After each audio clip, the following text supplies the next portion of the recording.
ইকামাতিস সালাহ প্রতিষ্ঠা হবে, আদায় নয়। আদায় মানে আমি পড়লাম, বাচ্চা পড়লো কি বিবি পড়লো, ওটা আমার দেখার টাইম নাই, আমি পড়ছি, এটা আদায়।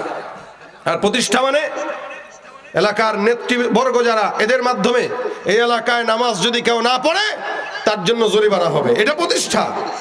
নামাজ যদি প্রতিষ্ঠা হয়ে যায়, সংসদ প্রধান থেকে শুরু করে সংসার পর্যন্ত প্রত্যেকটা জায়গায় নামাজ বাধ্যতামূলক হয়ে যাবে। আর নামাজ যখন বাধ্যতামূলক হবে, চোর বাটপার দুর্নীতিবাজ এদেশ থেকে বিতাড়িত হয়ে যাবে, ঠিক কিনা জোরে কর। এই জন্য নামাজ দরকার আছে কিনা নাই? আল্লাহ বলেন ইন্নাস সালাতা তানহা আনিল ফাহশাই ওয়াল মুনকার। আপনারা গ্রামগঞ্জের মানুষ, খেটে খাওয়া মানুষ, আপনাদের টাকার ভিতরে হারাম নাই। চাষ করে খান, ফসল ফলায় খান, রিক্সা চালায় খান, ভ্যান চালায় খান, আলু লাগায় খান। প্রতিনিয়ত আপনাদের ঘামগুলো এমন পবিত্র ঘাম, যেই ঘাম শুকানোর আগেই তাদেরকে টাকা পয়সা দেওয়া, এটা নবীর আদেশ আছে।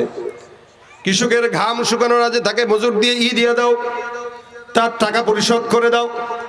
এই টাকাটা হালাল